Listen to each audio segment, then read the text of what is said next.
आज आयत से बात शुरू ना करके ऐसे लोगों के बारे में बातें करता हूँ जिनको आपने कभी सुना भी होगा। जैसे इस टाइप की बातें कि टीपू सुल्तान ने शेर को अपने दोनों हाथों से पकड़ के ऐसे फाड़ दिया था। और मैं एक दफ़े रेलवे स्टेशन रात को 2-2:30 बजे मैं जोधपुर से या कहीं शहर से अपने गांव जा रहा था। तो रात को ट्रेनें हमेशा रात को 2-2:30 बजे ही गाँवों के अंदर छोड़ती हुई आगे की तरफ जाती है। तो मैं रात को 2:30 बजे रेलवे स्टेशन पर उतरा। मैं अकेले ही पैसेंजर था, वहाँ पे सुनसान रेलवे स्टेशन था। तो वहाँ पे मैंने अपना एक दोस्त देखा, काफ़ी दूर बैठा था। तो उसने मेरे से बोला, तू कहाँ से आ रहा है? मैंने बोला, तू रात को यहाँ क्या कर रहा है इतनी रात को? मेरा तो काम है, मैं तो ऐसे ही आता हूँ। तो उसने बोला कि तू क्यों गया? मतलब वो इस तरह की मेरे से बातें चीतें करने लग गया। तो फिर मैंने बोला, भाई मैं अब जा रहा हूँ, तू भी अपने घर चला जा। तो उसने बोला, ठीक है मैं तो चला जाऊँगा, थोड़ी बीड़ी पिला दे। तो मैंने कहा, 2:30 बज रहे हैं, अब इतनी दूर आऊँगा मैं तेरे से, तू यहाँ आके ले जा, मैं सामान उतार रहा हूँ। तो उसने 20 या 25 फुट दूर बैठा था मेरे से। तो उसने वहीं से एक हाथ बढ़ाया, बहुत 20-25 फुट लंबा हाथ हो गया, और उसने बोला, ला दे। मैंने तो वहीं से उसके हाथ में बीड़ी दी और सामान वहीं छोड़ के भाग गया। और फिर रात को जाके घर सो गया। और सुबह मैंने अपने बीवी बच्चों से पूछा, रात को मेरे साथ में ऐसा ऐसा हादसा हुआ। वो मेरा दोस्त तो कुछ अजीब शय थी। उन्होंने बोला, नहीं अजीब शय नहीं था, वहाँ पे कल ही उसने ट्रेन से कट कर आत्महत्या की है। मतलब किसी को भी नहीं दिखा और इसे दिखा वो। फिर कुछ साहब ऐसे भी हैं कि एक दफ़े दोपहर का वक्त था, मैं कोई सरकारी ड्यूटी करने गया हुआ था। तो वहाँ पे बहुत मूसलाधार बारिश हुई और हम 8-10 जने थे, सब सरकारी ऑफिसर थे। और बहुत तेज़ बारिश हो रही थी, कहीं पेड़ नहीं था, कोई घर नहीं था, हम रोड पे खड़े थे। और फिर मैंने अल्लाह ताला से दुआ की, तो एक ट्रक आया। ट्रक आके जैसे ही पास में रुका, रुकने के बाद में हम 8-10 जने खड़े थे। उसमें से ट्रक के अंदर एक तो ड्राइवर होता है, एक खलासी होता है, तीसरा कोई होता ही नहीं है। ट्रक में इतनी सामान होता है। तो उस खलासी ने खिड़की में से झांक के बोला, यहाँ पे फलाने खान साहब कौन है? मैं वहाँ खड़ा था, मेरा नाम बोला उसने, मेरे फलाने खान मैं हूँ। उसने बोला, आइए आपके लिए ट्रक आया है। और उसने दरवाज़ा खोला। मैं जैसे ऊपर, जब मेरा कद छोटा है, ट्रक थोड़ा ऊपर होता है, तो मुझे ऐसा लगा कि जैसे मुझे पीछे से किसी ने धक्का दिया, सहारा दे के अंदर बिठा दिया। मतलब मैं खासम खास हूँ, अल्लाह ने मेरे लिए वो ट्रक भेजा। बाकी वो 8-10 वहीं पड़े रहे, मरे रहे, मुझे इससे कोई मतलब नहीं।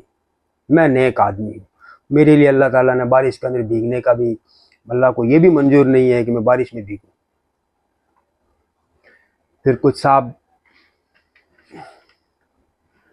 ऐसे भी होते हैं जो रात को पिक्चर देख कर आते हैं कि मैं रात की नाइट की पिक्चर देखने गया था। 8-10 यार दोस्त थे हम।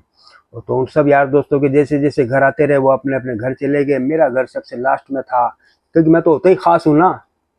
मेरा घर सबसे लास्ट में था, अंधेरी गली थी, ऊपर भी था, पहाड़ी आदमी हूँ मैं, पहाड़ पे मेरा घर था।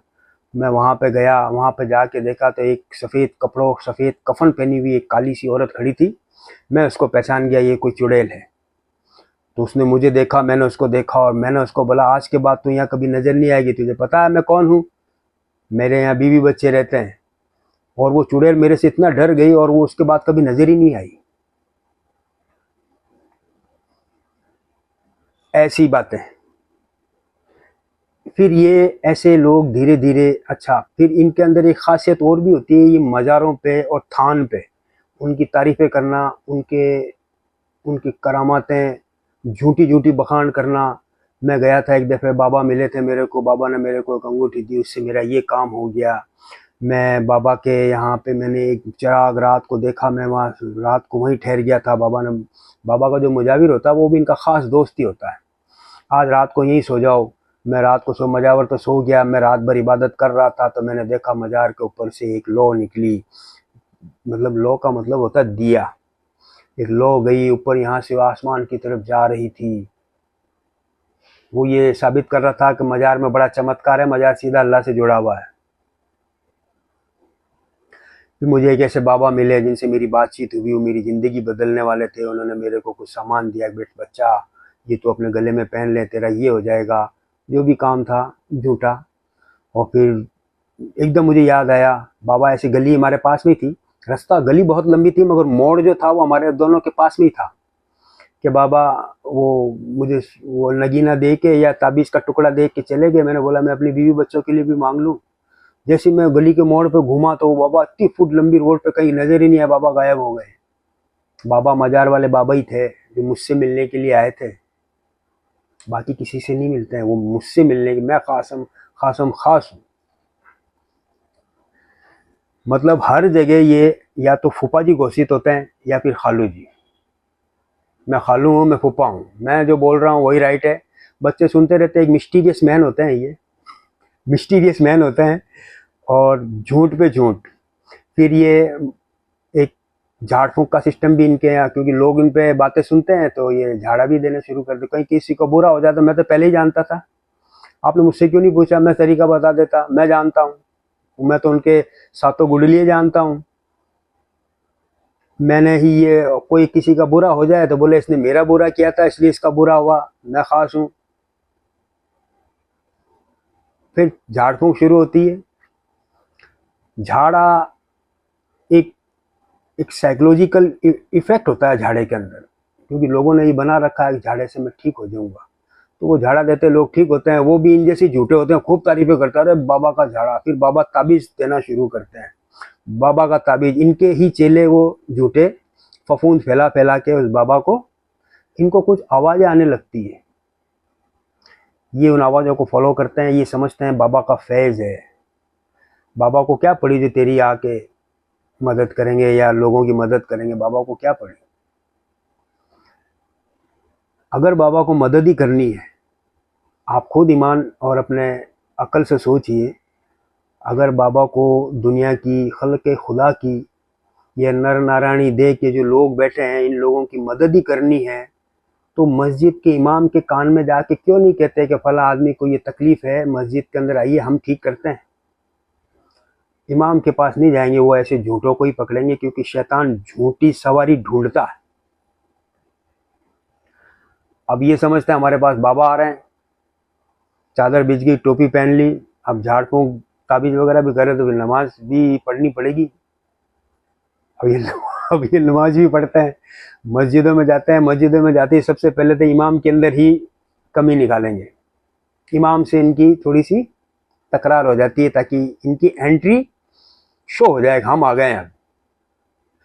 और इतनी नफासत और इतनी नफीस नमाज पढ़ते हैं, जो नमाज 4 रकात की नमाज है जो हम 5 मिनट में पढ़ लेते हैं, वो ये कम से कम 12 मिनट लगाते हैं, 10 मिनट लगाएंगे आहिस्ता आहिस्ता, ऐसी नमाज के स्लो मोशन। दूसरे नमाजियों के नमाजियों में भी गलती निकालते हैं। चलो, अब ये समझते हैं कि हम पे फैज़ हो रहा है बाबा का। ये कुरान शरीफ की एक आयत है कि तुम वो क्यों कहते हो जो तुम करते नहीं। अल्लाह ही बेहतर जाने इनको फूफा बनने का क्या शौक़ होता है।